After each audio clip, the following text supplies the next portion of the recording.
അതുകൊണ്ടാണ് ഈ പിള്ളേരെല്ലാവരും കൂടെ വിദേശത്തേക്കൊക്കെ പോകുന്നതും. കുറച്ചുപേരൊക്കെ പൊക്കോട്ടെ, കാരണം നമുക്ക് നമ്മുടെ പിള്ളേർക്ക് നല്ല ജോലി കൊടുക്കണമെന്ന് ആഗ്രഹമുള്ള ഒരു സർക്കാരും ഇതുവരെ ഇവിടെ അധികാരത്തിൽ വന്നില്ല. അവർക്ക് ആകപ്പാടെയുള്ള ആഗ്രഹം അടുത്ത തവണ എങ്ങനെ അധികാരത്തിൽ വരാം എന്നുള്ളതാണ്. അല്ലാതെ എന്നാ പൗരന്മാർക്ക് മെച്ചപ്പെട്ട ജീവിതം കൊടുക്കണം എന്നുള്ളൊരു സ്വപ്നമൊന്നും അവർക്കാർക്കും. അവരിങ്ങനെ രാഷ്ട്രീയ കൊലപാതകങ്ങളും നടത്തി മനുഷ്യനിൽ വെറുപ്പും വിദ്വേഷവും കുത്തി നിറച്ച് അങ്ങോട്ടും ഇങ്ങോട്ടും എല്ലാം സമരവും ജാഥയെല്ലാം നടത്തി കഷ്ടപ്പെട്ട് ജീവിക്കാൻ. ഞാൻ ഈ കഴിഞ്ഞ ഇടയ്ക്ക് ഓസ്ട്രേലിയയിൽ പോയി കേട്ടോ. അവിടുത്തെ ഇലക്ഷൻ കാലമാണ്. അവിടെ ഒരു ബഹളവും ഇല്ല, ഒന്നുമില്ല. ബഹളം വെച്ച് കഴിഞ്ഞാൽ പോലീസ് അറസ്റ്റ് ചെയ്യും.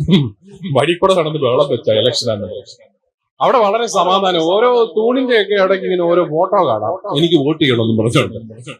എന്നിട്ട് ഒരാഴ്ചയാണ് അവിടെ വോട്ട് ചെയ്യാനായിട്ട് സൗകര്യം. പക്ഷെ ഒരു കാര്യമുണ്ട്, വോട്ട് ചെയ്തില്ലെങ്കിൽ ശിക്ഷയാണ്. എല്ലാവരും പോയി വോട്ട് ചെയ്തോണം. പൗരന്മാരാണെങ്കിൽ വോട്ട് ചെയ്തോണം. അതാണ് അവിടുത്തെ ഒരു രീതി. പക്ഷെ എന്ത് ശാന്തമാണ് ഇത്. ഒരു സ്ഥാനാർത്ഥിക്ക് തന്നെ 7 കോടി രൂപയാവും. എന്റെ തമ്പുരാനെ, നമുക്ക് എന്തെല്ലാം നന്മ പ്രവൃത്തി ചെയ്യായിരുന്നു. 7 കോടി രൂപ കൊണ്ട് എത്രയോ പേർക്ക് തൊഴിൽ കൊടുക്കായിരുന്നു. സ്ഥാനാർത്ഥി തന്നെ 7 കോടി മുടക്കണം, പിന്നെ പാർട്ടി വേറെ മുടക്കണം, പിന്നെ സർക്കാർ ഇതിന്റെ പുറകെ വേറെയും മുടക്കണം. ഇതെല്ലാം കൂടെ എത്ര കോടി രൂപയാണ്. ഇത്രയും കോടി രൂപ ഒന്ന് ഇൻവെസ്റ്റ് ചെയ്തിരുന്നെങ്കിൽ നമുക്ക് കുറച്ച് ജോലിയും കൂടെ ഒക്കെ തുടങ്ങായിരുന്നു. നമ്മുടെ പിള്ളേർക്കൊക്കെ മെച്ചപ്പെട്ട ശമ്പളം കൊടുക്കായിരുന്നു. അതൊന്നും ഇല്ല, അത് പ്ലാനില്ല. കുറച്ചുപേരൊക്കെ പൊക്കോട്ടെ, പോകണ്ടെന്നൊന്നും ഞാൻ പറയുന്നില്ല. പക്ഷേ നമ്മുടെ കൂട്ടത്തിൽ ഏറ്റവും മിടുക്കരായ കുട്ടികൾ പൊതുരംഗത്ത് നിന്ന് അപ്രത്യക്ഷരാകുമ്പോൾ നമ്മുടെ കുഞ്ഞുങ്ങൾക്ക് ധൈര്യം കൊടുക്കാൻ നമ്മുടെ വിശ്വാസത്തിന് സാധിക്കുന്നില്ല എന്നൊരു കുറ്റവിചാരണയുണ്ട് അവിടെ. നമ്മുടെ പിള്ളേരെ ഓടി രക്ഷപ്പെടുകയാണ്. അതുകൊണ്ട് പ്രിയപ്പെട്ടവരെ, ജീവിക്കാൻ ധൈര്യം കൊടുക്കുന്ന ഈ ആത്മീയത ശരിയായിട്ട് ബോധ്യപ്പെടുത്താൻ നമുക്ക് സാധിക്കണം. വിശ്വസിക്കാത്തവനും വിശ്വസിക്കുന്നവനും തമ്മിലുള്ള വ്യത്യാസം എന്താണെന്ന് ചോദിച്ചാൽ ഞാൻ പറയും, മണലിൽ പണിത ഭവനവും പാറമേൽ പണിത ഭവനം പോലെയാണ്. 2 ഭവനങ്ങളും കാറ്റും വെള്ളപ്പൊക്കവും വന്നെങ്കിൽ ഒരു കുഴപ്പമില്ല. നിങ്ങൾ പറയോ, ദുഷ്ടന്മാർക്ക് എന്നാ കുഴപ്പം? കാറ്റും വെള്ളപ്പൊക്കവും ജീവിതത്തിൽ പ്രശ്നങ്ങളില്ലെങ്കിൽ രണ്ടുപേരും നിലനിൽക്കും. പക്ഷേ കാറ്റും വെള്ളപ്പൊക്കവും വന്നാൽ ഒരൊറ്റ വീടേ നിലനിൽക്കത്തുള്ളൂ. അത് പാറമേൽ പണിത ഭവനമാണ്. നല്ല ധീരതയോടെ ജീവിതത്തെ നേരിടാൻ ശക്തിയോടെ അത് നിലനിൽക്കും. അതുകൊണ്ട് നമ്മൾ ആദ്യമായിട്ട് തന്നെ നൽകേണ്ട നമ്മുടെ കുഞ്ഞുങ്ങൾക്ക് ഒരു സ്വത്വബോധമാണ്. Why am I a Christian, why am I a Catholic എന്ന് ചോദിച്ചാൽ അതിനൊരു മറുപടി കൊടുക്കാൻ നമ്മുടെ കുഞ്ഞുങ്ങളെ നമ്മൾ പര്യാപ്തരാക്കണം. അത് 1-ാം ക്ലാസ് മുതൽ തുടങ്ങണം, 12-ാം ക്ലാസ് വരെ ആവർത്തിക്കുകയും ചെയ്യണം. ഈശോ ഏകരക്ഷകനാണെന്നും ഈശോയുടെ തുടർച്ചയാണ് സഭയെന്നും ഈശോ ഏകരക്ഷകനാണെങ്കിൽ സഭയാണ് രക്ഷയ്ക്കുള്ള ഏകമാർഗമെന്നും ധീരതയോടെ പഠിപ്പിക്കണം. അതാണ് നമ്മുടെ ബോധ്യം. അത് നമുക്ക് വെളിപ്പെട്ട് കിട്ടിയ രഹസ്യമാണത്. അത് മാറ്റാനായിട്ട് നമുക്ക് അവകാശമൊന്നുമില്ല. അതുകൊണ്ട് നമ്മൾ തെരഞ്ഞെടുക്കപ്പെട്ട ജനമാകുന്നത് കൂദാശകളിലൂടെ വിശുദ്ധീകരിക്കപ്പെട്ട് ലോകത്തെ മുഴുവൻ വിശുദ്ധീകരിക്കാൻ വേണ്ടിയാണ്. അങ്ങനെ ഒരു ദൗത്യമുണ്ട്. രണ്ടാമതായിട്ട് എനിക്ക് നമ്മുടെ വിശ്വാസ പരിശീലനത്തിന്റെ ഒരു കുറവ് പോലെ എനിക്ക് തോന്നുന്ന ഒരു കാര്യം, ഒരു ദൗത്യബോധം പറഞ്ഞു കൊടുക്കാൻ നമുക്ക് സാധിക്കുന്നു. ദൗത്യം എന്താണ്?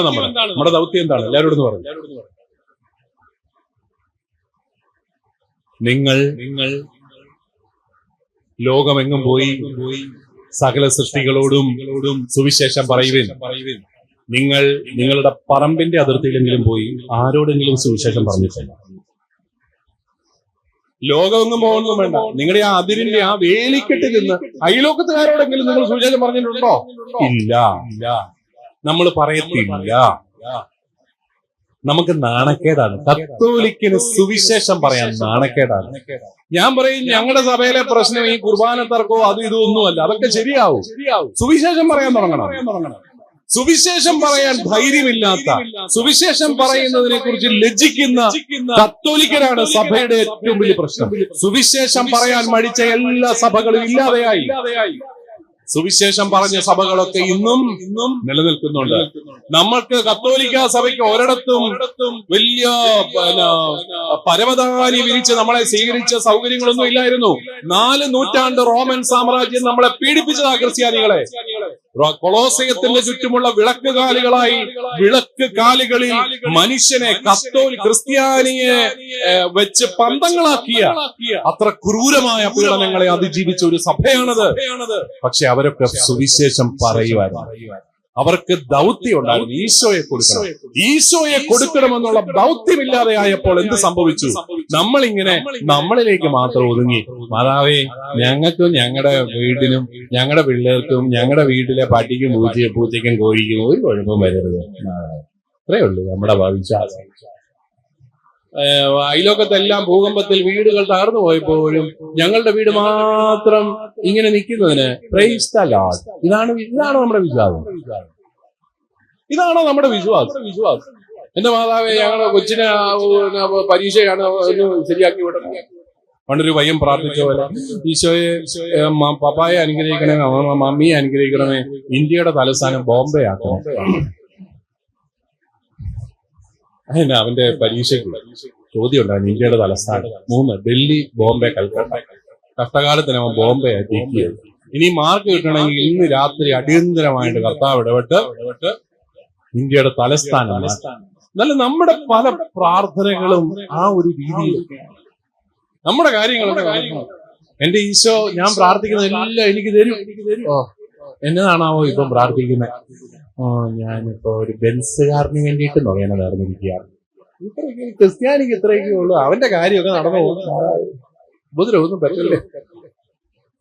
പക്ഷേ ഇവിടം വരെ ഗൾഫ് വരെ എത്തിയുണ്ട്. പണ്ടൊരു അമ്മച്ചി എന്നെ കാണാമെന്ന സംഭവം ഞാൻ പലയിടത്തും പറയുന്നത്. അയ്യോ എന്റെ അച്ഛാ, എന്റെ മോൾക്ക് വേണ്ടിട്ടൊന്ന് പ്രാർത്ഥിക്കണേ. എന്നാ പറ്റി? ഒന്നും പറ്റിയില്ല അച്ഛാ, കരുനാക്കൊണ്ടൊന്നും പറഞ്ഞ് പറ്റിക്കാതെ. പിന്നെന്നാ? അല്ല, അവക്ക് ദുബായിൽ 60,000 രൂപ ശമ്പളമുണ്ട്. പണ്ട് കാലത്തായിരുന്നു. ഞാൻ ചോദിച്ചു, ഇനി എന്നതിനാ പ്രാർത്ഥിക്കുന്നു? കാര്യങ്ങളെല്ലാം സെറ്റായല്ലോ. അങ്ങനെ പറയാച്ചാ. ഓസ്ട്രേലിയയും ഒരു കോള് വന്നിരിക്കുന്നു. കിട്ടുവാണെ 2.25 ലക്ഷം എന്ന് പറഞ്ഞ അമ്മച്ചിയുടെ വാവൂല് പറയുന്നു. അതെങ്ങനെങ്കിലും നേടിയെടുക്കാൻ വേണ്ടിയിട്ട് നാട്ടിലെ ഏറ്റവും വില കുറഞ്ഞ ഒരു കൂട് മെഴുകുതിരിയുമായിട്ട് രാവിലെ ഇറങ്ങിയിരിക്കുക. 2.25 ലക്ഷം രൂപ ഇതേ തീർക്കണം. എനിക്കങ്ങ് ദേഷ്യം വന്നു ഈ അമ്മച്ചിയോട്. ഞാൻ പറയാം, അമ്മച്ചി 60,000 രൂപയും മേടിച്ച് ഒരു 5,000 രൂപ പള്ളിക്കും കൊടുത്ത് ബാക്കി പൈസ വല്ലയിടത്തുമൊക്കെ ഇൻവെസ്റ്റ് ചെയ്ത് ശാസ്ത്രീയമായിട്ട് സന്തോഷമായിട്ടൊക്കെ ജീവിച്ചാൽ പോരെ. അമ്മച്ചിക്ക് എന്നെയും അത്ര ഇഷ്ടപ്പെട്ടില്ല. എന്നോട് പറയാ, കണ്ണാടി കണ്ടപ്പോഴേ എനിക്ക് തോന്നി കാര്യം നടക്കുകയല്ല. എന്നിട്ട് എന്നോട് പറഞ്ഞു, വേറെ ആൺപിള്ളേർ അപ്പുറത്തുണ്ട്, ഞാൻ പോവാ. കാര്യം നടത്തി കൊടുക്കുന്ന ആൺപിള്ളേർ ഞങ്ങളുടെ കൂട്ടത്തിൽ പിന്നെ എല്ലാവരും ഉണ്ട്. അതുകൊണ്ട് അമ്മച്ചി പോയി. മിക്കവാറും അപ്പുറത്തെ പാർട്ടി മിക്കവാറും ആ മെഴുകുതിരി എല്ലാം മേടിച്ച് അമ്മച്ചിയുടെ ഒരു 2.25 ലക്ഷത്തിന്റെ ഒരു കമ്മീഷനും കൂടെ മേടിച്ചിട്ട് വിട്ടുകാണും. വിസ വന്നും കാണും. കാരണം വരാൻ സാധ്യതയുണ്ടല്ലോ. ഞാൻ പറഞ്ഞു, നമ്മുടെ പ്രാർത്ഥനകളെല്ലാം പ്രിയപ്പെട്ടവരെ ഈ രീതിയിലാണ്. അല്ലാതെ സുവിശേഷം പറയുന്നത് ദൗത്യമാണെന്നും രക്ഷയ്ക്കത് ആവശ്യമാണെന്നും നമുക്ക് വലിയ ബോധമില്ല. നമ്മൾ ഈ സ്കൂളും കോളേജും എല്ലാം പണിത് എന്തിനു വേണ്ടിയിട്ടാണ്? യഥാർത്ഥത്തിൽ സുവിശേഷത്തിന്റെ സന്ദേശം എത്തിക്കാൻ വേണ്ടിയിട്ടാണ്. പക്ഷെ ഇപ്പൊ അവിടെ നമുക്ക് സുവിശേഷം മാത്രം വേണ്ടത്തില്ല. ഈ അടുത്ത നാളിൽ മരിച്ചുപോയ നമ്മുടെ അത്തനേഷ്യസ് യോഹാൻ മെത്രാപ്പൊലീത്ത, പഴയ ഡോക്ടർ KP യോഹന്നാൻ അല്ലെ, എന്നെ പറഞ്ഞാലും അങ്ങനെ നമ്മൾ സമ്മതിക്കണം. അദ്ദേഹം ഈ കഴിഞ്ഞ 30-35 വർഷം കൊണ്ട് 3.1 മില്യൺ ആൾക്കാരുണ്ടത്രേ അദ്ദേഹത്തിന്റെ സഭയിൽ. സുവിശേഷം ഈ സുവിശേഷം പ്രസംഗിക്കാൻ ബുദ്ധിമുട്ടുണ്ടെന്ന് പറയുന്ന നോർത്ത് ഇന്ത്യയിൽ എല്ലാ അദ്ദേഹത്തിന് പള്ളികളുണ്ട്. ഒരു കുഴപ്പവും. കത്തോലിക്കിന് മാത്രം ഇതല്ലോ. അവിടെ വേണ്ട, എന്നാ അവർക്ക് ഇഷ്ടപ്പെടത്തില്ല. അവരെ അവിടെ എതിർപ്പാ, അവരവിടെ ആക്രമിക്കും. വേണ്ടേ? സുവിശേഷം പറയാൻ ധൈര്യമില്ലാത്ത ഒരു സമൂഹമായി നമ്മൾ മാറി എന്നുള്ളതാണ് ഒരു വലിയ കുറവ്. ഞാനൊരിക്കലും പണ്ട് ഇവിടെ ഒരു ആലപ്പുഴ ഇൻസ്റ്റിറ്റ്യൂട്ടിലായിരുന്നപ്പോഴത്തേക്കും ഇവിടെ എവിടെയോ ക്ലാസ് ഒക്കെ എടുക്കാൻ വന്നിട്ട് മടങ്ങിപ്പോവാൻ ആലപ്പുഴ റെയിൽവേ സ്റ്റേഷനിൽ വന്ന് അങ്ങനെ ഇരിക്കുകയാണ്. ട്രെയിനൊക്കെ ലേറ്റ് ആണല്ലോ പൊതുവെ. അപ്പൊ അവിടുന്ന് ഒരു കലാകൗമുദിയൊക്കെ മേടിച്ച് വായിച്ചുകൊണ്ടിരിക്കുകയാണ്. അപ്പോഴാണ് നല്ല മിടുക്കനായ സുമുഖനായ ഒരു മനുഷ്യൻ പാന്റും ഷർട്ടൊക്കെ ഇൻ ചെയ്ത് എന്റെ അടുത്ത് വന്നിട്ട് ചോദിച്ചു, സാറിനോട് ഞാൻ ബൈബിള് പറഞ്ഞു. ഞാൻ പറഞ്ഞു. കാരണം നമ്മൾ കലാകൗമുദി വായനയാണ്. അപ്പൊ കത്തോലിക്ക പുരോഹിതനെ പറഞ്ഞു. അയാള് 15 മിനിറ്റ് നിർത്താതെ എന്നോട് ഈശോ മിശിഹ രക്ഷകനാണെന്നും അവിടുന്ന് മനുഷ്യനായി അവതരിച്ചെന്നും അവിടുന്ന് കുരിശിൽ മരിച്ചെന്നും അവിടുന്ന് സ്വർഗാരോഹണം ചെയ്തെന്നും അവിടുന്ന് വീണ്ടും വരുമെന്നും സഹോദരൻ രക്ഷിക്കപ്പെടാൻ ആഗ്രഹമുണ്ടെങ്കിൽ ഈ അഡ്രസ്സിൽ കോണ്ടാക്ട് ചെയ്യാമെന്നും എനിക്കൊരു കാർഡ് അത് കഴിഞ്ഞപ്പോ ഞാൻ ഇയാളെ അടുത്ത് വിളിച്ചിരുത്തി, ചേട്ടാ എന്നെ ആരായത്? ഞാൻ പറഞ്ഞു, ഞാനൊരു കത്തോലിക്ക പുരോഹിതനാണ്. കേട്ടപ്പോ പുള്ളി പറയാം, വെറുതെ ആയിപ്പോയല്ലോ. അല്ലോ, അച്ഛന്മാരെ കുറ്റം പറയുമ്പോ നിങ്ങൾക്ക് എന്നാ ഇഷ്ടമാണെന്ന്. കത്തോലിക്ക പുരോഹിതനോട് സുവിശേഷം പറഞ്ഞ് വെറുതെ ആയിപ്പോ എന്നല്ല പുള്ളി പറഞ്ഞത്. അച്ഛനോട് എന്തിനാ ഇത് പറയുന്നേ? അച്ഛനെല്ലാം അറിയാമല്ലോ. ഞാൻ അപ്പുറത്തെ ചേട്ടന്മാരുടെ അടുത്ത് പോയി പറഞ്ഞോളായിരുന്നു എന്നാണ് അദ്ദേഹം ഉദ്ദേശിച്ചത്. ഞാൻ ഏതായാലും വിളിച്ചിരുത്തി പറഞ്ഞു, അവിടെ ഏതോ ഒരു പെന്തക്കോസ്ത് സഭയിലെ അംഗമാണ്, അവർക്ക് ഒരു കമ്മിറ്റ്മെന്റ് ഉണ്ട് അത്രേ, ആഴ്ചയിൽ 7 പേരോട് സുവിശേഷം പറയാം. നിങ്ങൾ കൊടികുത്തിയ ക്രിസ്ത്യാനികളായിട്ട് ഇന്നേ വരെ നിങ്ങളുടെ സഭ നിങ്ങളോട് എന്തെങ്കിലും കമ്മിറ്റ്മെന്റ് ചോദിച്ചിട്ടുണ്ടോ? സുവിശേഷം പറയുന്നത് ദൗത്യമാണെന്ന് നമ്മൾ കരുതാത്തതാണ് പ്രിയപ്പെട്ടവരെ നമ്മുടെ സഭയുടെ ഏറ്റവും വലിയ ദുര്യോഗം. അതുകൊണ്ട് നമ്മൾ പെറ്റുപെരുകിയ സഭ പെറ്റുപെരുകാത്തപ്പം അതുപോലെ ചുരുങ്ങി. അതാണ് നമ്മുടെ സഭയ്ക്ക് സംഭവിക്കാൻ പോകുന്ന ഒരു ദുര്യോഗം എന്നുള്ളത്. നമുക്കിങ്ങനെ ആളില്ല എന്ന് പറഞ്ഞുകൊണ്ടിരിക്കുക, രാഷ്ട്രീയക്കാരൊന്നും നമ്മളെ മൈൻഡ് ചെയ്യുന്നില്ല എന്നൊക്കെ പറഞ്ഞു നമ്മൾ കരഞ്ഞുകൊണ്ടിരിക്കുക. വോട്ടില്ല. ഛിന്ന ഭിന്നമായി പോകുന്ന നമ്മുടെ സമൂഹത്തെ നമ്മൾ കരുതണം. അവിടെയാണ് ഈ സമൂഹത്തിന് ധൈര്യം കൊടുക്കേണ്ടത് വിശ്വാസമാണ്. നമുക്കറിയാം, ഏതൊരു വ്യക്തിയെയും അയാളുടെ ചില വിശ്വാസങ്ങളാണ് മുന്നോട്ട് നയിക്കുന്നത്. വിശ്വാസം നല്ലതാണെങ്കിൽ ജീവിതത്തിൽ നല്ല ഫലങ്ങൾ, പരിശുദ്ധാത്മാവിന്റെ ഫലങ്ങൾ പുറപ്പെടുവിക്കാൻ അയാൾക്ക് സാധിക്കും. അതുകൊണ്ട് ദൗത്യബോധം കൊടുക്കാൻ നമുക്ക് സാധിക്കണം. നമ്മുടെ കുട്ടികൾ ദൗത്യബോധമുള്ളവരായിട്ട് മാറണം. അത് നമ്മുടെ കത്തോലിക്ക സഭ ആ ഒരു രീതിയിൽ സുവിശേഷം പറയാൻ മടിയില്ലാത്ത ചെറുപ്പക്കാരുടെ കൂട്ടങ്ങളെ സൃഷ്ടിക്കുന്ന കാര്യം, രൂപീകരിക്കുന്ന കാര്യത്തിലൊക്കെ നമുക്ക് ഇത്രയും സംവിധാനങ്ങളുണ്ടെങ്കിലും നമ്മൾ പരാജയപ്പെട്ടു പോയി എന്നുള്ളത് ഏറ്റുപറഞ്ഞ് നമ്മൾ പരിഹാരം ചെയ്യാനുണ്ട്. ഇതിനൊന്നും പരിഹാരങ്ങൾ പറഞ്ഞു തരാൻ എനിക്ക് അറിയത്തില്ല പ്രിയപ്പെട്ടവർ, കാരണം ഞാൻ നിങ്ങളെ പോലെ തന്നെ ചിന്തിക്കുന്ന മനുഷ്യനാണ്. പക്ഷേ നമ്മൾ പരിഹാരം കണ്ടെത്തിയേ പറ്റൂ.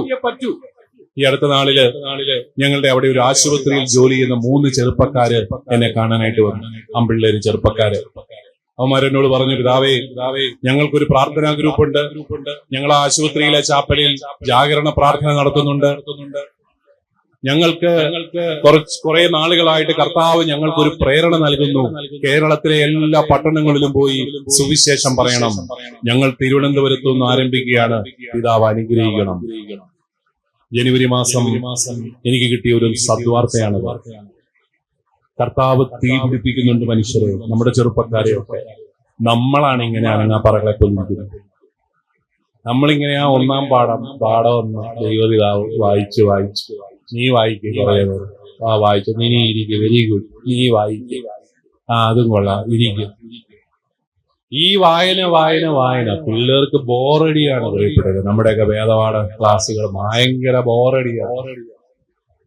അതുകൊണ്ട് നമ്മൾ അതിനെക്കുറിച്ച് ഗൗരവമായിട്ട് ചിന്തിക്കണം. മൂന്നാമതായിട്ട്, ആദ്യത്തേത് ഞാൻ പറഞ്ഞ സ്വത്വബോധമാണ്, സെൻസ് ഓഫ് ഐഡന്റിറ്റി. രണ്ടാമത്തേത് സെൻസ് ഓഫ് മിഷൻ. മൂന്നാമത്തേത് സെൻസ് ഓഫ് എസ്റ്റീം, അതായത് അഭിമാനബോധം. സഭയെക്കുറിച്ച് അഭിമാനബോധം സൃഷ്ടിക്കുന്നതിൽ നമ്മൾ പരാജയപ്പെട്ടു പോകുന്നു. നമ്മുടെ സഭ അനുഗ്രഹങ്ങളുടെ കൂടാരമാണ്. ഞങ്ങളുടെ കുർബാനയിൽ ഒരു പ്രാർത്ഥനയുണ്ട്, സർവ നന്മകളും സൗഭാഗ്യങ്ങളും നിറഞ്ഞു മുടിചൂടി നിൽക്കുന്ന സഭയിൽ നിന്നെ ഞങ്ങൾ സ്നേഹിക്കുന്നു. ഒത്തിരി നന്മകളുള്ളതാണ് നമ്മുടെ സഭ. ഒത്തിരി ഏതു മേഖലയിലും മനുഷ്യനോടൊപ്പം നടക്കുന്ന, മനുഷ്യനെ മനുഷ്യനായിട്ട് കാണാൻ ഈ സമൂഹത്തെ പഠിപ്പിച്ചതാണ് നമ്മുടെ സഭ. ഞാൻ ഈ അടുത്ത നാളിൽ വായിക്കുകയായിരുന്നു, കേരളത്തിലും അടിമച്ചന്തകൾ ഉണ്ടായിരുന്നു. അടിമ വ്യവസ്ഥിതി കേരളത്തിലുണ്ടായിരുന്നു. അടിമ വ്യവസ്ഥിതി തിരുവിതാംകൂർ രാജാവ് നിരോധിച്ചത് ക്രൈസ്തവ മിഷണറിമാരുടെ പ്രേരണയിലാണ്. നമ്മുടെയൊക്കെ ചന്തകളിൽ മനുഷ്യരടിമകളായിട്ട് വിൽക്കുന്ന സംവിധാനം ഇവിടെയുണ്ട്. ആർഷഭാരത സംസ്കാരം എന്നൊക്കെ പറഞ്ഞ് നമ്മൾ ഊറ്റം കൊള്ളുമ്പം പഠിച്ച് വരുമ്പോ ഇവിടുത്തെ സാമൂഹിക ആചാരങ്ങളും അനാചാരങ്ങളും ഒക്കെ പഠിക്കുമ്പം നമുക്ക് അത്ര വലിയ മതിപ്പൊന്നും തോന്നത്തില്ല. ക്രൈസ്തവ സംസ്കാരം ഇവിടെ വന്നില്ലായിരുന്നെങ്കിൽ എന്താകുമായിരുന്നു നമ്മുടെ സമൂഹത്തിന്റെ അവസ്ഥയെന്നൊക്കെ സത്യസന്ധമായിട്ട് ചരിത്രം പഠിക്കുന്നവര് ഏറ്റുപറയാൻ നിർബന്ധിതരാകുമെന്നാണ് എന്റെ വലിയ വിശ്വാസം. മനുഷ്യനെ മനുഷ്യനായിട്ട് കാണാൻ പഠിപ്പിച്ച സഭ, വിദ്യാഭ്യാസത്തിലൂടെ ഈ കേരള സമൂഹത്തിന്റെ നവോത്ഥാനത്തിന് വിത്തുപാകിയ സഭ, ത്യാഗം സഹിച്ച് സ്കൂളുകൾ സ്ഥാപിച്ച സഭ, ത്യാഗം സഹിച്ച് ആരോഗ്യ പരിരക്ഷണ രംഗത്ത് വിപ്ലവങ്ങൾക്ക് തുടക്കം കുറിച്ച സഭ. അതൊക്കെ നമ്മള് സഭയുടെ പ്രസ്ഥാനങ്ങളെ ഒക്കെ ചേർത്ത് പിടിക്കണം. സഭയെ നമ്മള് അഭിമാനത്തോടു കൂടി കരുതണം. അപ്പോഴൊക്കെയാണ് നമുക്ക് നമ്മുടെ കുഞ്ഞുങ്ങളിലും ഈ അഭിമാന ബോധം വളർത്തിയെടുക്കാൻ സാധിക്കുന്നത്. നിങ്ങൾക്കറിയാം, ഈ ബിലോങ്ങിങ്നെസ് എന്ന് പറയുന്നത് അഭിമാന ബോധത്തിൽ നിന്നാണ് വരുന്നത്. എനിക്ക് എന്റെ കുടുംബത്തെക്കുറിച്ച് അഭിമാനമാണ്. എന്റെ അപ്പനെ കുറിച്ച് എനിക്ക് അഭിമാനം ഉണ്ടെങ്കിൽ എന്റെ കുടുംബത്തോടൊരു ബിലോങ്ങിങ്നെസ് എനിക്ക് തോന്നും.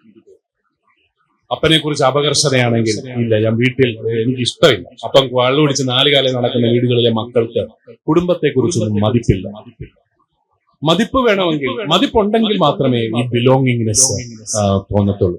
അതുകൊണ്ട് നമുക്ക് ഈ ഒരു ചിന്ത, ഈ 3 കാര്യങ്ങൾ, sense of identity, sense of mission and sense of esteem, അതിനെക്കുറിച്ച് നമുക്ക് ചിന്തിക്കാം. വിശുദ്ധ യോഹന്നാന്റെ സുവിശേഷം 6-ാം അധ്യായം 68 മുതലുള്ള വാക്യങ്ങൾ. ശിമിയോൻ പത്രോസ് മറുപടി പറഞ്ഞു. 67. ഈശോ 12 പേരോടുമായി ചോദിച്ചു, നിങ്ങളും പോകാൻ ആഗ്രഹിക്കുന്നു? ശിമിയോൻ പത്രോസ് മറുപടി പറഞ്ഞു, കർത്താവേ, ഞങ്ങൾ ആരുടെ പക്കൽ പോകും? നിത്യജീവന്റെ വചനങ്ങൾ നിന്റെ പക്കലുണ്ട്. നീയാണ് ദൈവത്തിന്റെ പരിശുദ്ധനെന്ന് ഞങ്ങൾ വിശ്വസിക്കുകയും അറിയുകയും ചെയ്തിരിക്കുന്നു. ഈശോ അവരോട് പറഞ്ഞു, നിങ്ങൾ 12 പേരെ ഞാൻ തിരഞ്ഞെടുത്തില്ലേ? എന്നാൽ നിങ്ങൾ ചെയ്തും പിശാചാണ്. അവനിത് പറഞ്ഞത് ശിമിയോൻ ഇസ്കറിയോത്തായുടെ മകനായ യൂദാസിനെ കുറിച്ചാണ്. എന്നാൽ 12 പേരിൽ ഒരുവനായ അവനാണ് ഈശോയെ ഒറ്റിക്കൊടുക്കാനിരുന്നത്. നമ്മുടെ കർത്താവായ ഈശോയ്ക്ക് സ്തുതി. ഇരിക്കാം.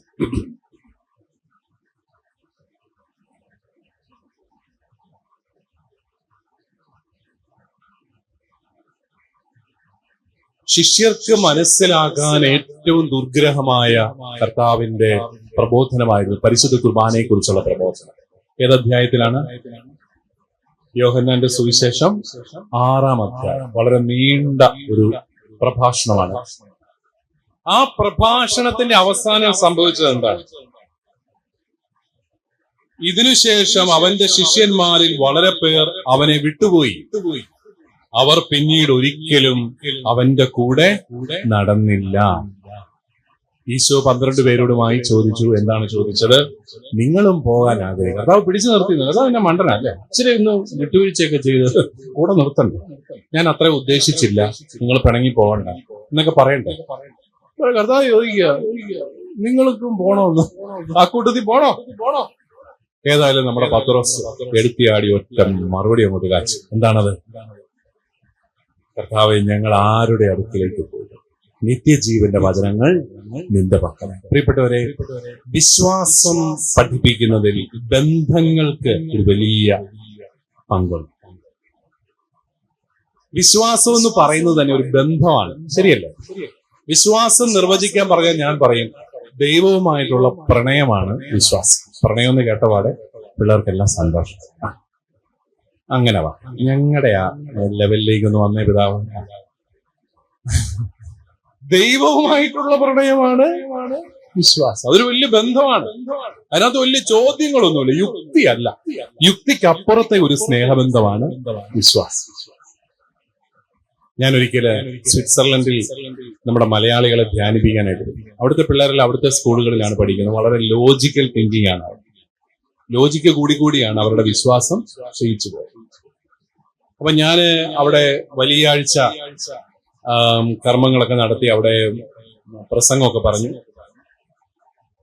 അപ്പൊ ഞാന് ഈ ദുഃഖവെള്ളിയാഴ്ചത്തെ പ്രസംഗത്തിൽ ഞാൻ പറഞ്ഞു, സഹനങ്ങൾ എന്തുകൊണ്ട് എന്ന് ചോദിച്ചാൽ നമുക്ക് വലിയ മറുപടി ഒന്നും കിട്ടത്തില്ല.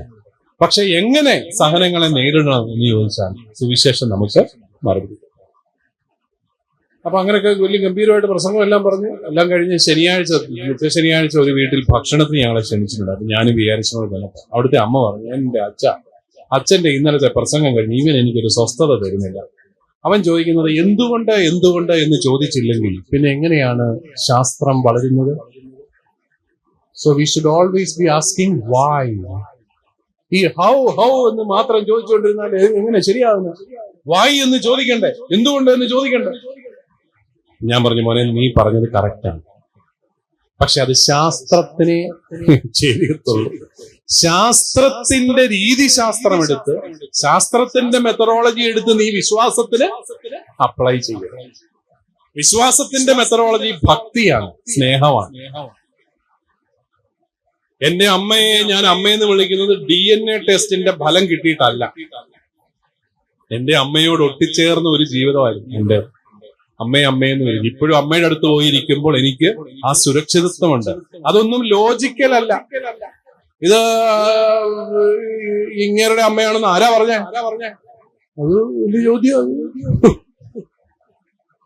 എന്റെ അമ്മയെ എന്റെ അപ്പനെയൊക്കെ ഞാൻ സ്വന്തമെന്ന് കരുതുന്നത് യുക്തിപരമായ എന്തെങ്കിലും പരിശോധന നടത്തിയിട്ടൊന്നുമല്ല, മറിച്ച് അതൊരു സ്നേഹത്തിന്റെ അനുഭവം. ഇത് തന്നെയാണ് പ്രിയപ്പെട്ടവരുടെ വിശ്വാസം. വിശ്വാസം എന്ന് പറയുന്നത് ദൈവവുമായി പ്രണയത്തിലാകുന്ന ഒരു അനുഭവം.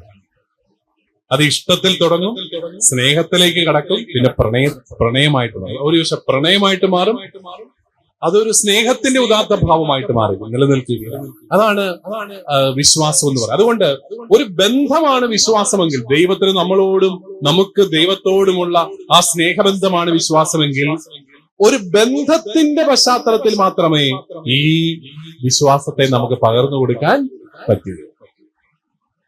അതുകൊണ്ട് ഞാൻ പറയും, നമ്മളെല്ലാവരും നമ്മുടെ ലത്തീൻ ആരാധനാക്രമത്തിൽ ഉണ്ടെന്നാണ് എന്റെ ഒരു ചിന്ത. അബ്രാഹത്തിന്റെയും ഇസഹാക്കിന്റെയും യാക്കോബിന്റെയും ദൈവമേ എന്നുള്ളൊരു പ്രാർത്ഥന എല്ലാ ആരാധനാക്രമങ്ങളിലും ഉണ്ട്. പിതാക്കന്മാരുടെ ദൈവത്തെ വിളിച്ച് നമ്മൾ പ്രാർത്ഥിക്കുക. അതെന്തിനാ? അവരെ ചുമ്മാ നമ്മളൊന്ന് ഓർക്കുന്നതേ ഉള്ളോ? അല്ല, നമ്മൾ വിളിക്കുന്നത് പിതാക്കന്മാരുടെ ദൈവത്തെയാണ്. പിതാക്കന്മാരിൽ നിന്ന് പകർന്നു കിട്ടിയതാണ് നമ്മുടെ വിശ്വാസം. ആ ബന്ധത്തിലൂടെ, പിതാക്കന്മാരോടുള്ള ബന്ധത്തിലൂടെയാണ് നമുക്ക് പിതാക്കന്മാരുടെ ദൈവത്തെ കിട്ടിയത്. അത് തന്നെയാണ് പ്രിയപ്പെട്ടവരെ ഇന്ന് നമ്മുടെ വിശ്വാസ പരിശീലനത്തിൽ ഈ മോഡലാണ് നമ്മൾ ഉപയോഗിക്കേണ്ടത്. നമ്മുടെ കുഞ്ഞുങ്ങളോടൊരു നല്ല ബന്ധം നമ്മൾ രൂപീകരിച്ചത്. ഞാനിത് ഒരു സൺഡേ സ്കൂൾ അധ്യാപകരുടെ സെമിനാറിൽ നിന്ന് പറഞ്ഞപ്പോൾ ഒരു അധ്യാപകൻ പറയാം, അങ്ങനെയാണെങ്കിൽ ഈ പോർഷനൊക്കെ ഇച്ചിരി കുറയ്ക്കണം. എന്തിനാ? ബന്ധം സ്ഥാപിക്കാൻ സമയം വേണം. ഭയങ്കര പോർഷനും കൊണ്ട് തീരുന്നില്ല, പിന്നല്ലേ ബന്ധം സ്ഥാപിക്കും. ഓരോ മുട്ടായി കുട്ടിയും പറയുന്നു. ഞാൻ പറഞ്ഞു, എന്റെ സാറ് ക്ലാസ് എടുക്കുന്ന രീതി കണ്ടാൽ കുഞ്ഞുങ്ങൾക്ക് സാറിനോടൊരു അടുപ്പം തോന്നും. സാർ ഈ വായനയാണെങ്കിൽ വായനക്കാരൻ എന്ന് നമുക്ക് പറയാൻ പറ്റും. അതല്ലാതെ അതേസമയം സാർ ഈ പുസ്തകം ഒന്ന് നേരത്തെ ഒന്ന് വായിച്ച് സാറിന്റെ ജീവിതാനുഭവങ്ങളുമായിട്ട് അതിനെ ഒന്ന് കൂട്ടി യോജിപ്പിച്ച്, കുറെ വിശുദ്ധരുടെ ജീവിതത്തിൽ എങ്ങനെയാണ് ഇതൊക്കെ അവർ ജീവിച്ചതെന്നൊക്കെ ഒരു ഉദാഹരണങ്ങളൊക്കെ സംഘടിപ്പിച്ച് കുഞ്ഞുങ്ങൾക്കൊന്ന് പറഞ്ഞു കൊടുത്തേ. പിള്ളേരിങ്ങനെ കണ്ണുമിഴിച്ച് കേട്ടിരിക്കും. അവർക്ക് കഥകൾ വേണം, കുഞ്ഞുങ്ങൾക്ക് കഥകൾ വേണം. അത് ഏത് പ്രായത്തിലുള്ളവർക്കാണെങ്കിലും കഥ വേണം. ഇപ്പൊ ഞാൻ ഓരോ സംഭവമൊക്കെ പറയുമ്പോൾ നിങ്ങൾ എല്ലാവരും കേട്ടിരിക്കും. കാരണം നാരറ്റീവ്സിന്റെ ഒരു ശക്തി അതാണ്. നാരറ്റീവ്സ് നമ്മുടെ ടെക്സ്റ്റിനകത്ത് സംഭവം ഒന്നും കാണത്തില്ല. ഉടനെ നിങ്ങൾ പറയും ടെക്സ്റ്റ് പരിഷ്കരിക്കണം എന്നതാ, ഇതിനകത്തൊന്നും സംഭവം ഒന്നും ഇല്ല. സംഭവം ടെക്സ്റ്റിനകത്തല്ല ഉള്ളത്, ടെക്സ്റ്റിനകത്ത് കണ്ടന്റേ ഉള്ളൂ.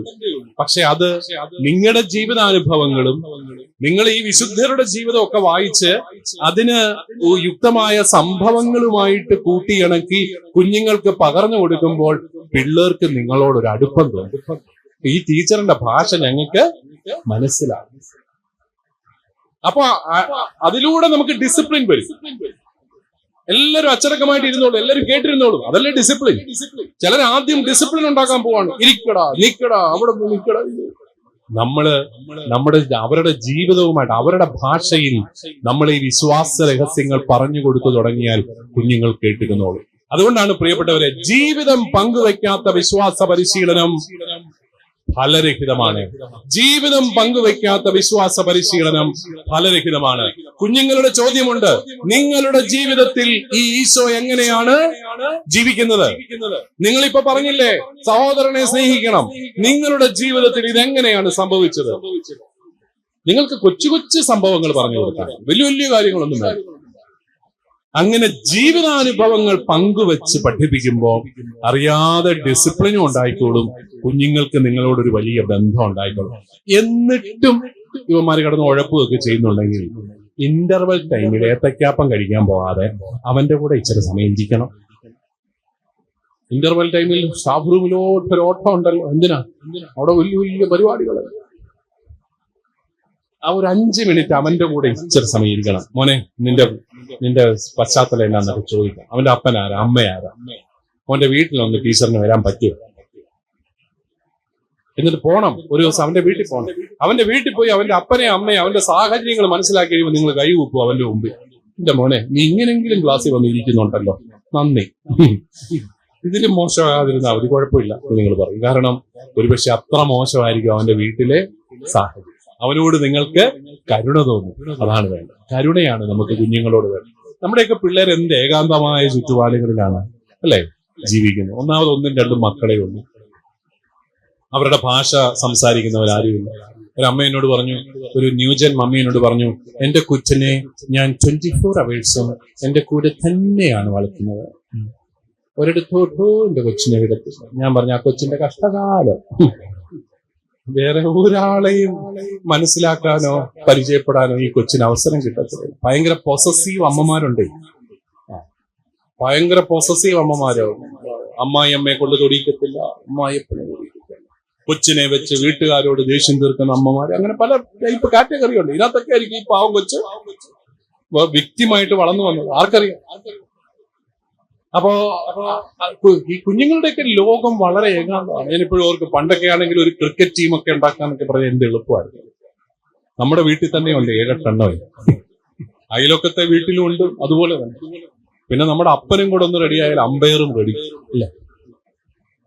അപ്പൊ പിന്നെ ഒരു ടീമൊക്കെ വളരെ എളുപ്പമാണ്. എല്ലാവരും വേലിക്കലൊക്കെ തന്നെ ഉണ്ട്, വിളിച്ചാൽ മതി വരും. ഇപ്പൊ അങ്ങനെയാണോ? ഇപ്പൊ നിങ്ങളുടെ കൊച്ച് ക്രിക്കറ്റ് ബാറ്റുമായിട്ട് ഒരു ടീം ഉണ്ടാക്കാൻ നടക്കുന്ന ആ നടപ്പ് നിങ്ങൾ കണ്ടിട്ടുണ്ടോ? അയ്യോ, എന്ത് കഷ്ടമാണ്. ഇവൻ ക്രിക്കറ്റ് ബാറ്റുമായിട്ട് അയലോക്കത്തെ വീട്ടിലോട്ട് ചെല്ലുമ്പോഴേ അയലോക്കത്തെ ന്യൂജൻ മമ്മി അവനെ ഓടിക്കുക, നീ എന്റെ കൊച്ചിനെ വഷളാക്കാൻ വന്നിരിക്കുക, ഇവിടെ കണ്ടുപോരുത്, അവൻ കളിക്കാനൊന്നും വരുന്നില്ല. അവനാണെ വലിയ ആഗ്രഹം ഉണ്ടെന്ന് കളിക്കാൻ പോകാൻ. അമ്മ തന്നെ അങ്ങ് പറഞ്ഞേക്കും, അവൻ കളിക്കാൻ വരുന്നില്ല, നീ പൊക്കോ. അതാണ്, എന്ത് ഏകാന്തമായ ചുറ്റുപാടുകളിലാണ് നമ്മുടെ കുട്ടികൾ വളർന്നു വരുന്നത്. അവരോടൊക്കെ അവരുടെ ലോകത്തോട് നമ്മൾ കരുണ കാട്ടണം, എന്നാൽ മാത്രമേ അവരെ നമുക്ക് മനസ്സിലാക്കാൻ സാധിക്കുള്ളൂ. അപ്പൊ എനിക്ക് നിങ്ങളോട് പറയാനുള്ളത്, ഒന്നാമത് നല്ലൊരു റിലേഷൻഷിപ്പ് കുഞ്ഞുങ്ങളുമായിട്ട് എല്ലാവരുടെയും വീടുകളിൽ നിങ്ങൾ പോകണം. വീട്ടിൽ പോയിട്ട് ഇങ്ങനെ പോരുകയും വേണം കേട്ടോ, കുഴപ്പമൊന്നും ഉണ്ടാക്കരുത്.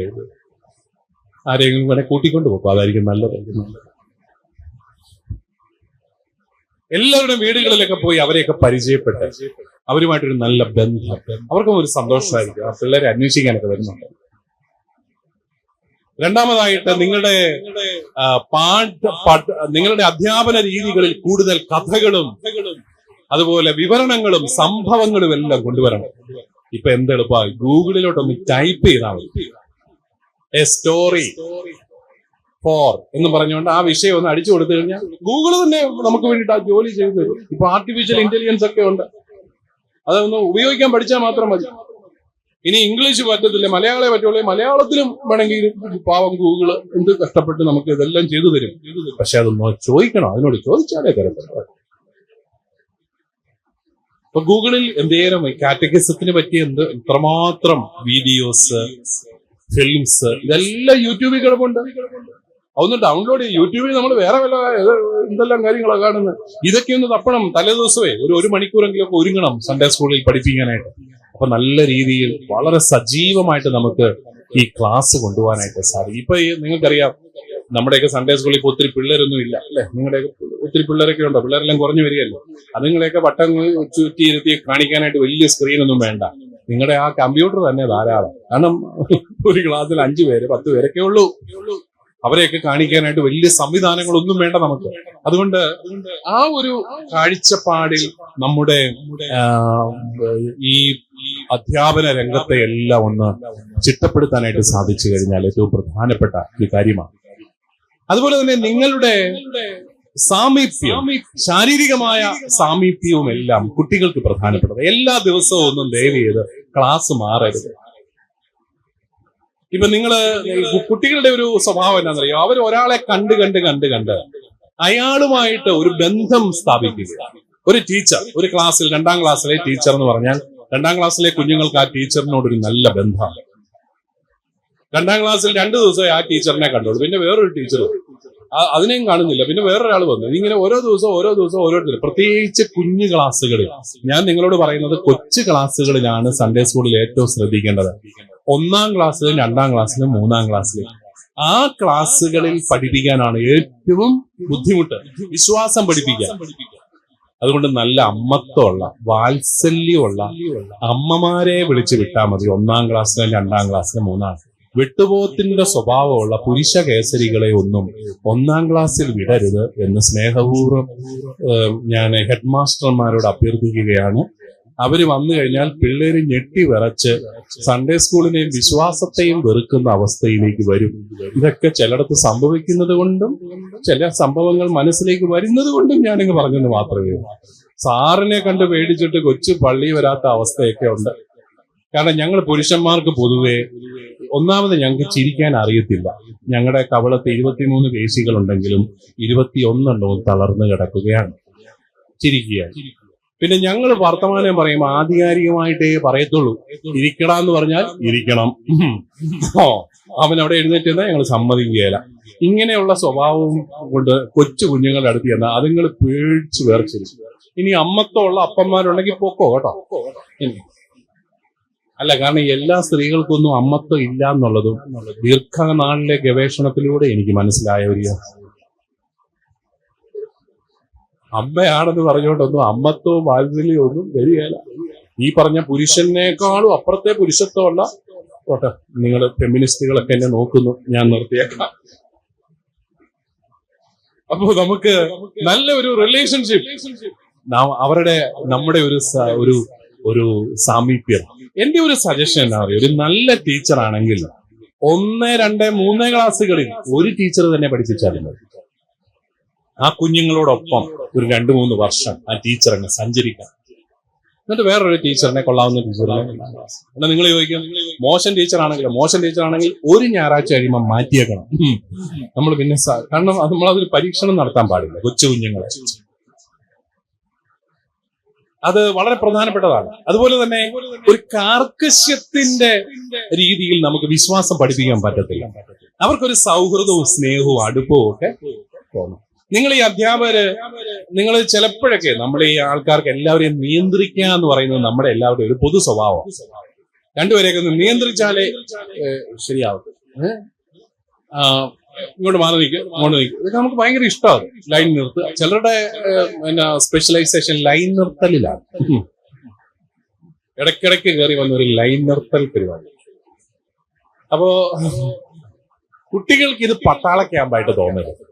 നിങ്ങൾക്കറിയാം, 2 സ്ഥലത്ത് നിശബ്ദതയുണ്ട്, 2 നല്ലതല്ല. ഒന്ന് പട്ടാള ക്യാമ്പിലാണ്, കാരണം പേടിയോ അവിടെ മിണ്ടാണ്. രണ്ടാമത്തേത് ശ്മശാനത്തിലാണ്, അവിടെ ജീവനില്ലാത്തതുകൊണ്ടാണ്. ഇത് രണ്ടും ആകരുത്. ഒരു കുടുംബാന്തരീക്ഷം, ഒരു കുടുംബത്തിലെ ഒരു ഹൃദ്യത നമ്മുടെ സൺഡേ സ്കൂളുകൾ കുഞ്ഞുങ്ങൾ ഇഷ്ടപ്പെടണം. പള്ളിയൊക്കെ ഇഷ്ടപ്പെടണം. പള്ളിയെ ഇഷ്ടപ്പെടാനായിട്ട് നിങ്ങൾ പള്ളിയെ ഒരു തിയേറ്റർ ആക്കുകയും നാടകശാലയാക്കുകയും അവിടെ ഡാൻസ് തുടങ്ങും, പള്ളിക്കകത്ത് ഡാൻസ് കളിക്കുകയും ഒന്നും വേണ്ട. പള്ളിയായിട്ട് തന്നെ നിൽക്കട്ടെ, അത് വിശുദ്ധമായ ആലയം. പക്ഷെ അവിടെ ഉള്ള മനുഷ്യർക്ക് കുറച്ചും കൂടെ ഹൃദ്യത. ഞങ്ങളുടെ ചില അച്ഛന്മാരൊക്കെ ഉണ്ട്, ഭയങ്കര ഡിസിപ്ലിനേറിയൻസ്, ഭയങ്കര ഇൻസ്ട്രക്ഷനൊക്കെ അങ്ങനെ കൊടുത്തു. കുർബാന അങ്ങോട്ട് തുടങ്ങും. കുർബാനയൊക്കെ തുടങ്ങി ആദ്യത്തെ ഭാഗമൊക്കെ ഞങ്ങളുടെ കുർബാനയ്ക്കകത്താണെങ്കിൽ ഈ സർവാധിപനാം കർത്താവെ പാട്ടൊക്കെ പിള്ളേര് നല്ല ആവേശത്തോടെ പാടും. കാരണം കുഞ്ഞുങ്ങൾക്ക് എല്ലാവർക്കും പാട്ടൊക്കെ അറിയാം. ഏറ്റവും സിമ്പിൾ ട്യൂൺ ആണെങ്കിൽ ഏറ്റവും ഭംഗിയായിട്ട് പാടും. പരിപാവനനമാ സർവേശ പരിപാവനനമാ ബലവാനേ എന്നൊക്കെ പറഞ്ഞ് കുഞ്ഞുങ്ങൾ പാടും. ഭയങ്കര രസമാണ്. പിന്നെ വചന ശുശ്രൂഷ തുടങ്ങുമ്പോഴത്തേക്കും അവന്റെ ശ്രദ്ധ തിരിയും. കാരണം 1ാം വായന ഹബക്കൂക്കിന്റെ പുസ്തകത്തിൽ നിന്നാണ്. അവൻ ഒരു പിടിയില്ല, ഇത് ആരാണ്, ഇത് എന്നതേ. പിന്നെ വായന കേട്ടിട്ടും അവനൊരു വലിയ ഇംപ്രഷൻ ഒന്നുമില്ല. ഇതെന്ന് ഒരു പിടി. അതെല്ലാം കഴിഞ്ഞ് പിന്നെ അപ്പൊ അവൻ ഇച്ചിരി ഡിസ്ട്രാക്റ്റഡ് ആവും, അങ്ങോട്ടും ഇങ്ങോട്ടും ഒക്കെ നോക്കും. എല്ലാം കഴിയുമ്പോഴത്തേക്കും ആയിരിക്കും നമ്മുടെ അച്ഛന്റെ പ്രസംഗം. ഇവിടെ അച്ഛന്മാര് കുറവായതുകൊണ്ട് ഞാൻ പറഞ്ഞേക്കാം. അച്ഛന്മാരുടെ പ്രസംഗം കേട്ട് കഴിയുമ്പോൾ പിന്നെ ഒരു പിടിയില്ല. ഇത് എന്നതാ ഈ പറയുന്നത്, അവനൊരു പിടിയില്ല. അങ്ങനെ എല്ലാം കഴിയുമ്പോഴത്തേക്കും അവന്റെ ആൺപിള്ളേർക്ക് പ്രത്യേകിച്ച് ഒരു പ്രശ്നമുണ്ട്, അവന് മുള്ളാൻ മുട്ടും. ഉടനെ ടീച്ചറിനോട് അനുവാദം ചോദിക്കും, പൊക്കോട്ടെ. ടീച്ചർ പറയും വിടത്തില്ല, കാരണം നിന്നെ കഴിഞ്ഞ ആഴ്ച ഞാൻ വിട്ടതാ. ഇപ്പൊ ടീച്ചറിന്റെ ചിന്ത ആൺകുട്ടികൾക്ക് ഇത് 2 ആഴ്ചയിൽ മാത്രം, ഒരിക്കൽ മാത്രം ഉണ്ടാകണം.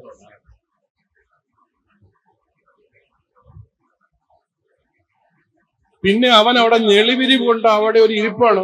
അയ്യോ, ഈ കുർബാനയൊന്ന് തീരണേ മാതാവേ എന്നുള്ള ഒരേ ഒരു പ്രാർത്ഥനയെ അവനുള്ളൂ. അവസാനം പിന്നെ അവന് ഈ കുർബാന സ്വീകരണത്തിന് സമയമൊക്കെ ആകുമ്പോൾ അവൻ കുറച്ചുകൂടെ സന്തോഷമാകും. ചേച്ചിമാരും ചേട്ടന്മാരും ഒക്കെ വരുന്നു, അതൊക്കെ കണ്ടോണ്ടൊക്കെ ഇരിക്കും. അത് കഴിയുമ്പോൾ വീണ്ടും ഈ പ്രശ്നമുണ്ടേ അവിടെ. അപ്പൊ കുർബാന ഒരു തരത്തിൽ തീർന്നു കഴിയുമ്പോഴത്തേക്കും അവൻ ആശ്വാസമായി, പൊക്കോട്ടെ. ടീച്ചറിനോട് ചോദിക്കും, പൊക്കോട്ടെ, പോകാൻ പാടില്ല, അവിടെ ഇരിക്കും. അപ്പോഴാണ് നമ്മുടെ ഹെഡ് മാസ്റ്റർ പകുതി പൗരോഹിത്യം കിട്ടിയ സന്തോഷത്തോടെ ഓടി വന്ന് മൈക്ക് കൈക്കലാക്കി പുള്ളിയുടെ വക ഒരു ഇൻസ്ട്രക്ഷൻ അങ്ങോട്ട് തുടങ്ങി. പുള്ളി 13 ഇനങ്ങളുമായിട്ടാണ് വന്നിരിക്കുന്നത്. കുട്ടികളെ കണ്ടപ്പോ 3 ഇനങ്ങളും കൂടെ തോന്നിച്ചു കർത്താവ്. അങ്ങനെ 16 ഇനങ്ങൾ തീരുന്നില്ല. അവനെങ്ങനെ ഒരു തരത്തിൽ ഈ സാറിനെ കരുണയോടുകൂടി അവൻ നോക്കിയാണ് കർത്താവ്. അതെല്ലാം കഴിയുമ്പോഴത്തേക്കും പിന്നെ പ്രതിജ്ഞ എടുക്കണം. പ്രതിജ്ഞ വിശ്വാസ പ്രമാണം ചൊല്ലിയതാ. പിന്നെ എന്നാ പ്രതിജ്ഞ ഇതിൽ കൂടെ ഇനി എടുക്കാറുള്ളൂ. എന്നാലും നമ്മൾ ചൊല്ലിക്കും. കാരണം ഈ സർക്കാർ സ്കൂളിൽ പണ്ടെങ്ങാണ്ട് അസംബ്ലി ഇതുണ്ടായിരുന്നു, അവരത് നിർത്തി പണ്ടേ. നമ്മളിപ്പോഴും അത് തുടരുക. അപ്പോ കൈയെല്ലാം ഇപ്പൊ നിങ്ങൾ ഈ കുഞ്ഞുങ്ങളെ നോക്കണം. പിള്ളേർക്ക് ആദ്യം പ്രതിജ്ഞയുടെ 2-3 സെന്റൻസ് ഒക്കെ അവൻ കൈ നേരെ വെക്കും, പിന്നെ അവൻ കൈക്ക് ഒരു താങ്ങ് കൊടുത്താതിരിക്കും. കൊച്ചു പിള്ളേരെ നോക്കിയാൽ മതി, അവർക്ക് ആ പള്ളിയോടുള്ള ഇംപ്രഷൻ അവർക്ക് കിട്ടും. അതെല്ലാം കഴിഞ്ഞ് അവൻ നോക്കുമ്പോഴത്തേക്കും താണ്ട് ഇത്രയും നേരവും പ്രസംഗവും പറഞ്ഞ് കുർബാനയും ചൊല്ലി ഇൻസ്ട്രക്ഷൻ തന്നെ അച്ഛൻ അകത്തുപോയി സോഡ നാരങ്ങായും കുടിച്ച് വർദ്ധിത വീര്യത്തോടെ വീണ്ടും വന്നിരിക്കുകയാണ്. എന്തിനാണ്? പിന്നെയും ഇൻസ്ട്രക്ഷൻ. ഇതെല്ലാം കഴിഞ്ഞ് അവൻ ടീച്ചറിനോട് ചോദിക്കും, പൊക്കോട്ടെ. പാടില്ല, അച്ഛൻ പറയും എപ്പോഴാ പോകുന്നത്. 1 എയും 2 ബിയും 3 സിയും ആണ് പോകുന്നത്. പാവത്താൻ 1 ബിയിലായിപ്പോയി. അവസാനം അവൻ പള്ളിക്കകത്തു നിന്ന് ടോയ്ലറ്റിലേക്ക് ഓടുമ്പോൾ അവന്റെ മനസ്സിലുള്ള ഭാവം എന്തായിരിക്കും? പള്ളിയിൽ നിന്ന് ഇറങ്ങി പോകുമ്പോഴേ അവൻ ആശ്വാസം. പള്ളിക്കകത്ത് ഒരു ഹൃദ്യതയില്ല. ഞാനിതൊരു സൺഡേ സ്കൂളിൽ ചെന്ന് പറയുമ്പോൾ ടീച്ചർമാർ പറഞ്ഞു, പിതാവേ, ഞങ്ങളുടെ സൺഡേ സ്കൂളിൽ 1 മുതൽ 3 വരെ പിള്ളേരെ, പഴയ പള്ളിക്ക് സൈഡിലൊക്കെ സ്ഥലം, ഞങ്ങൾ അതുങ്ങളെ കൊണ്ടുപോയി സൈഡിലായിരിക്കും. അതിനാ ഇടയ്ക്കിടയ്ക്ക് ഈ ജാതി കാര്യങ്ങൾക്കൊക്കെ പോയിട്ട് വരാം. ചിലർ അമ്മമാരുടെ കൂടെ ഇരുത്തിയേക്കുക 1, 2, 3 ക്ലാസ്സിലെ പിള്ളേർ. അമ്മമാരിപ്പോ പള്ളി വരണം കേട്ടോ, ഒന്നും തന്നെ നടക്കത്തുള്ളൂ. ഭയങ്കര സൈലന്റ് ആണ്, വളരെ ഡിസിപ്ലിൻഡ് ആണ്. അമ്മയുടെ കൂടെ, അമ്മയുടെ സാന്നിധ്യവും കൊച്ചിന്റെ സാന്നിധ്യവും അല്ലെ, അത് വളരെ ഒരു പ്രത്യേകതയുള്ളതാണ്. അപ്പോ നമ്മള് കാർക്കശ്യത്തിന്റെ രൂപത്തിൽ നമുക്ക് വിശ്വാസം പഠിപ്പിക്കാൻ പറ്റുക എന്നും പറഞ്ഞുകൊണ്ട് വിശ്വാസ പരിശീലനത്തെ നമ്മൾ എന്റർടൈൻമെന്റും ആക്കും.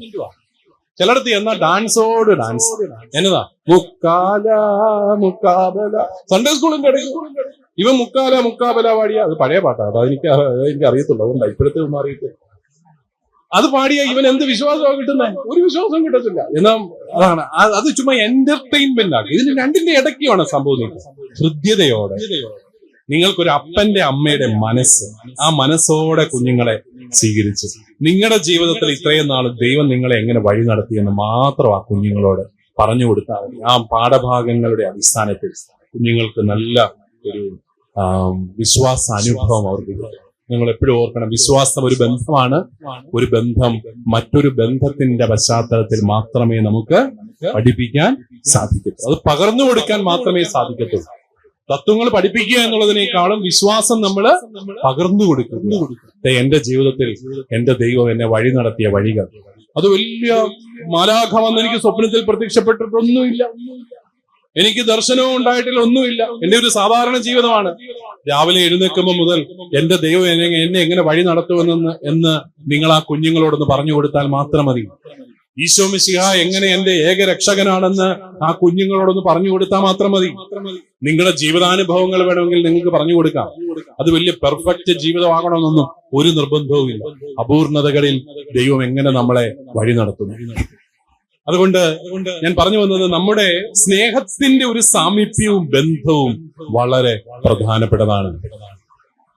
ഈ കുട്ടികള് അച്ചടക്കലംഘനം കാണിക്കുന്നത് പോലും നമ്മുടെ ഒരു ശ്രദ്ധ പിടിച്ചു പറ്റാൻ വേണ്ടിയിട്ടാണ്. നിങ്ങൾ ശ്രദ്ധിച്ചിട്ടുണ്ടാകും, കൊച്ചു കുഞ്ഞുങ്ങള് അവര് ഈ നല്ല സന്തോഷമായിട്ട് അമ്മയുടെ തോളത്ത് ഇരിക്കാന്ന് വിചാരിക്കുക. പതുക്കെ നല്ല സന്തോഷം മനസ്സിൽ നിറയുമ്പോ അവൻ പതുക്കെ അമ്മയുടെ തോളത്ത് നൂർന്നിറങ്ങി അമ്മ അമ്മ അമ്മ അമ്മ അമ്മ എന്നൊക്കെ വെച്ച് എങ്ങോട്ട് പോകും? കളിപ്പാട്ടങ്ങൾ തേടി അവൻ പോകും. കളിപ്പാട്ടങ്ങൾ തേടിപ്പോയി കളിക്കും. കൊച്ചു കളിക്കാൻ തുടങ്ങും. കുഞ്ഞുങ്ങളെ ഒറ്റയ്ക്കിരുന്ന് കളിക്കാനൊക്കെ സാധിക്കുന്ന കുഞ്ഞുങ്ങൾക്ക് നല്ല മാനസികാരോഗ്യം ഉണ്ടെന്നാണ് ഒരു തത്വം. കാരണം അവൻ ഒറ്റയ്ക്കിരുന്ന് പല കാര്യങ്ങളും ചെയ്യാൻ ഉള്ള കപ്പാസിറ്റി ഉണ്ട്. സർവ്വനേരം മമ്മി മമ്മി മമ്മി എന്ന് പറഞ്ഞുകൊണ്ട് പിന്നെ ചാരിയെ പിടിച്ച് നടക്കുന്ന കുഞ്ഞുങ്ങൾക്ക് സെക്യൂരിറ്റിയുടെ കുറവുണ്ടെന്ന് ചുരുക്കം. അപ്പോ അവൻ പോയി ഇരുന്ന് കളിക്കുകയാണ്. കളിക്കുമ്പോഴും അവൻ ഇങ്ങനെ ആ പ്രദേശം മുഴുവൻ സ്കാൻ ചെയ്യുന്നുണ്ട്. ഈ അമ്മ എവിടെ, അമ്മ അവിടെ ഉണ്ടെന്നുള്ള ഉറപ്പിലാണ് ഇവൻ ഇവിടെ പോയി കളി. ഇനിയും കൊച്ചു കുഞ്ഞുങ്ങൾ നമ്മുടെ ശ്രദ്ധ ആകർഷിക്കുന്നത് പല രീതിയിലാണ്. അമ്മയുടെ ശ്രദ്ധ ആകർഷിക്കുന്നത് എങ്ങനെയായിരിക്കും? ശ്രദ്ധ ആകർഷിക്കുക നിങ്ങൾ എന്നാ പറയും? കരയും അല്ലെ? ലോകത്തെവിടെ ചെന്ന് ചോദിച്ചാൽ കരച്ചിൽ ഒരു നെഗറ്റീവ് ബിഹേവിയർ ആണോ പോസിറ്റീവ് ബിഹേവിയർ ആണോ? Negative behaviour. നിങ്ങളിപ്പോ സൺഡേ സ്കൂൾ അധ്യാപകരായതിന്റെ പോസിറ്റീവ് എന്നൊക്കെ പറഞ്ഞേക്കും. അതുകൊണ്ടാണ് ഞാൻ നേരത്തെ പറഞ്ഞത് ഇത് നെഗറ്റീവാണ്. കരച്ചിൽ ആ സച്ച് നെഗറ്റീവ് ബിഹേവിയർ ആണ്. കരഞ്ഞിട്ട് അമ്മ മൈൻഡ് ചെയ്യുന്നില്ല. കുറച്ചു നേരം കഴിയുമ്പോൾ അവൻ ചിരിച്ചൊക്കെ കാണിക്കും. അവനെ എടുത്തുകൊണ്ട് നടക്കണം. അപ്പോ തേൻ ഒലിപ്പിച്ച് ചിരിക്കും, കൊതിപ്പിക്കും നമ്മൾ, വാ എന്നെ എടുക്കും. പിന്നെ അമ്മയുടെ പിന്നെ പിന്നാലെ ശബ്ദമൊക്കെ ഉണ്ടാക്കിയൊക്കെ നിൽക്കി വെച്ച് എടുക്കാം. എന്നിട്ടും അമ്മ മൈൻഡ് ചെയ്തു. സഹി കെട്ട് കഴിയുമ്പോൾ അവൻ എന്നെ എടുക്കും. അമ്മ വലിയ കാര്യത്തിൽ മേടിച്ചുകൊണ്ട് വന്ന ഫ്ലവർ വാസ് ആണ്ട് തട്ടി താഴോട്ടാണ്. ഉടനെ അമ്മമാർ ഓടി വന്ന് എന്നെ എടുക്കും, കൊച്ചിനെ എടുക്കും. അല്ലാതെ പൊട്ടിയത് പെറുക്കാൻ പോവോ ഇല്ല. നല്ല അമ്മമാർ ആദ്യം കൊച്ചിനെ എടുക്കും. എന്തിനോ എന്റെ മോനെ അങ്ങനെയൊക്കെ ചെയ്യുന്നൊക്കെ ചോദിച്ചെടുക്കും. അവൻ ഹാപ്പിയായി, അവൻ വളരെ കുഴപ്പമില്ല. അതാണ് ഈ ശ്രദ്ധ ആകർഷിക്കാൻ പോസിറ്റീവ് ബിഹേവിയർ മാത്രമല്ല, നെഗറ്റീവ് ബിഹേവിയറും ഡിസ്ട്രക്റ്റീവ് ബിഹേവിയറും കുട്ടികൾ ഉപയോഗിക്കും. നമ്മുടെ പിള്ളേര് വെള്ളമടിക്കുകയും മയക്കുമരുന്നിന് അടിപ്പെടുകയൊക്കെ ചെയ്യുമ്പോൾ അതൊരു ഡിസ്ട്രക്റ്റീവ് ബിഹേവിയർ ആണ്. ഉള്ളിന്റെ ഉള്ളിൽ മാതാപിതാക്കളിൽ നിന്നുള്ള ഒരു സുരക്ഷിതത്വം കിട്ടിയ കുട്ടികൾ വഴിതെറ്റിപ്പോവാനൊക്കെ സാധ്യത കുറവാണ്. അവരങ്ങനെ ഡിസ്ട്രക്റ്റീവ് ബിഹേവിയറിലേക്ക് പോകുമ്പോൾ അതൊരു സൂചനയാണ്. എന്താ? ഇവൻ എവിടെയോ സ്നേഹം കിട്ടാനുണ്ട്, ഇവന്റെ ഉള്ളിൽ വല്ലാത്ത ഏകാന്തതയുണ്ട്. അതിനെ നേരിടാൻ വേണ്ടിയിട്ടാണ് അവൻ ഇങ്ങനെയുള്ള പെരുമാറ്റ വൈകല്യങ്ങളിലേക്കെല്ലാം പോകുന്നത്. അപ്പൊ അതുകൊണ്ട് ആ കുട്ടിയെ നമുക്ക് കുറച്ചുകൂടെ മനസ്സിലാക്കാൻ സാധിക്കുകയാണ്. അപ്പൊ നമ്മുടെ സാമീപ്യം, നമ്മുടെ സാന്നിധ്യം കുട്ടികൾ പല രീതിയിലാണ് തേടുന്നത്. അതുപോലെ തന്നെ നമ്മളോടുള്ള ഒരു ബന്ധം നമ്മുടെ മൂല്യങ്ങളോടുള്ള ഒരു ബന്ധമായിട്ട് മാറും. പിതാക്കന്മാരുടെ ദൈവത്തെ നമ്മൾ വിളിച്ചപേക്ഷിക്കുന്ന പോലെ തന്നെ പിതാക്കന്മാരോടുള്ള ബന്ധം പിതാക്കന്മാരുടെ ദൈവത്തോടുള്ള ബന്ധമായിട്ട് മാറുന്നത് പോലെ. പണ്ടൊരിക്കല് നമ്മുടെ ഇന്ത്യയിലെ വളരെ പ്രശസ്തമായ ഒരു ഇൻസ്റ്റിറ്റ്യൂട്ടിൽ പഠിക്കുന്ന ഒരു പയ്യൻ, അവന്റെ പെൺകുട്ടി, അവൾ എന്നെ ഒരു ദിവസം വിളിച്ച്, ഞാനിന്ന് അവിടെ ഇൻസ്റ്റിറ്റ്യൂട്ടിൽ ജോലി ചെയ്യുന്ന സമയത്താണ്. അവൻ എന്നെ വിളിച്ചിട്ട് പറഞ്ഞു, അച്ഛാ ഒന്ന് സഹായിക്കണം. എന്താണ് മോനെ? എന്റെ ആങ്ങള ഇന്ന ഇൻസ്റ്റിറ്റ്യൂട്ടിലാണ്, പഠിക്കാൻ ഭയങ്കര മിടുക്കനാണ്, അവൻ എൻട്രൻസ് എഴുതി കിട്ടിയതാണ്. ഓ, പിന്നെ എന്നാ പ്രശ്നം? എന്നാ? അവനിപ്പം കൂടുതൽ ബൈബിള് പറയുന്ന അച്ഛാ. കൂടുതൽ ബൈബിള് പറയുന്നത് എന്തുകൊണ്ടാണെന്നാണ് കത്തോലിക്കന്റെ ചിന്ത. കൂടുതൽ ബൈബിള് പറയുന്നവർ എവിടെ പോയി കാണുന്നു? അത് തന്നെ. അവൻ കൂടുതൽ ബൈബിള് പറയുന്നു, അവൻ രണ്ടാമത് മാമോദീസ സ്വീകരിക്കുന്നതിനെ കുറിച്ച് പറയുന്നു. അപ്പൊ ആകപ്പാടെ ഞങ്ങൾക്ക് സങ്കടമായി.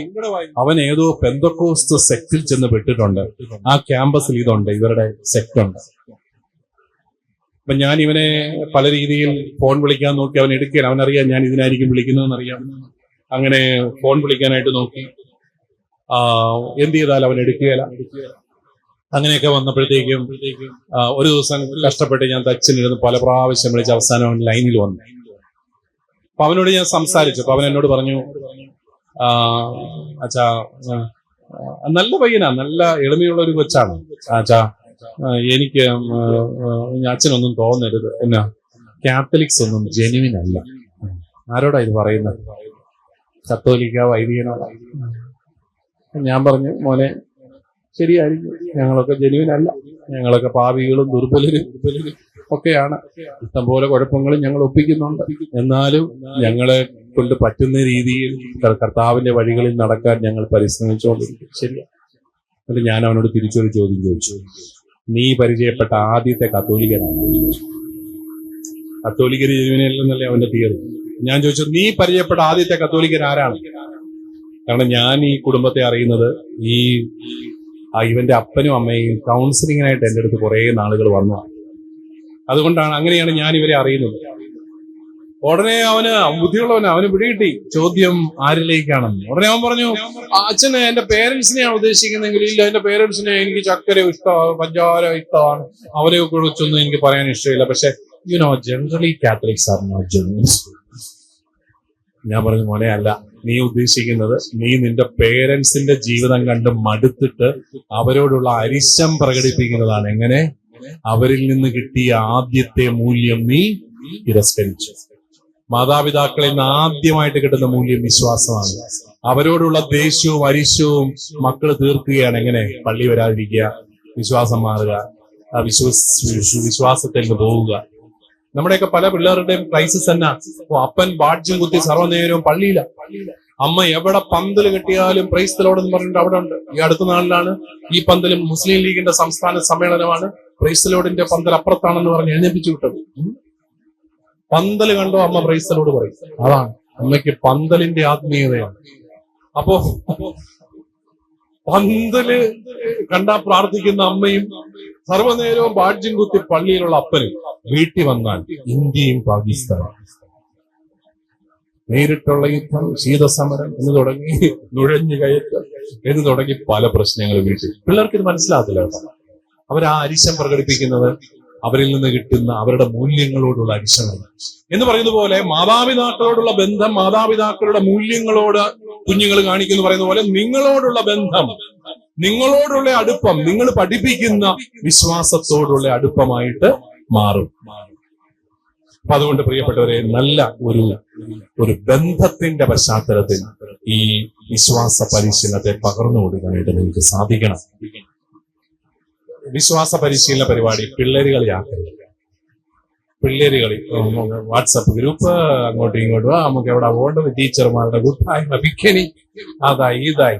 അതല്ല, നമ്മൾ ശരിക്കും പ്രാർത്ഥിക്കണം, ഒരുങ്ങണം, ഉപവാസം എടുത്ത് പ്രാർത്ഥിക്കണം, ആ അനുഭവങ്ങൾ പങ്കുവയ്ക്കണം. അങ്ങനെ നമുക്ക് വിശ്വാസത്തിന്റെ അനുഭവത്തില് നമ്മുടെ കുഞ്ഞുങ്ങളെല്ലാം കൊണ്ടുവരാനായിട്ട് സാധിക്കും.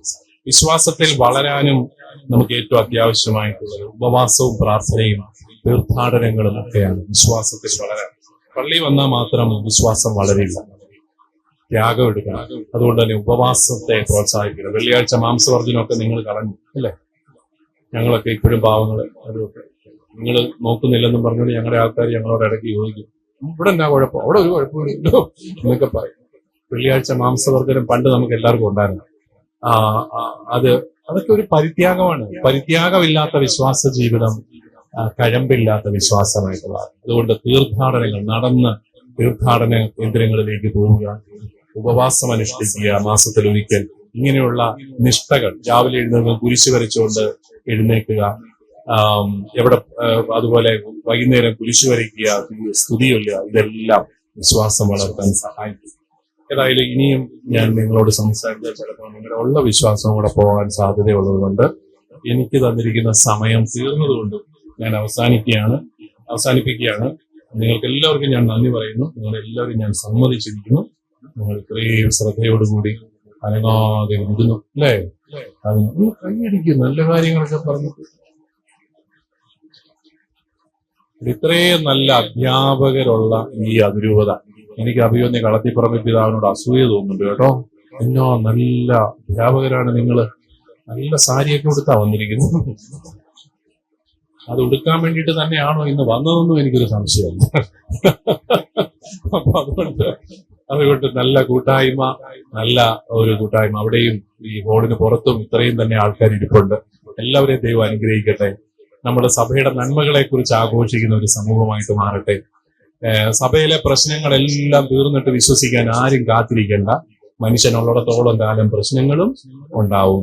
പക്ഷെ നമ്മൾ കുരിശിന്റെ മാർഗത്തിലൂടെ ഉറപ്പോടുകൂടി പോവുക, വിശ്വാസത്തിന്റെ നല്ല ഫലങ്ങൾ എല്ലാവർക്കും പകർന്നു കൊടുക്കുക. അഭിമാനത്തോടെ വിശ്വാസ ജീവിതം നയിക്കാൻ നമ്മുടെ മക്കളെ പ്രാപ്തരാക്കുക. അതാണ് നമുക്ക് ചെയ്യാനുള്ളത്. എന്നെ ക്ഷണിച്ച എല്ലാവർക്കും പ്രത്യേകമായിട്ട് നന്ദി പറയുന്നു. ദൈവം നിങ്ങളെല്ലാവരെയും സമൃദ്ധമായി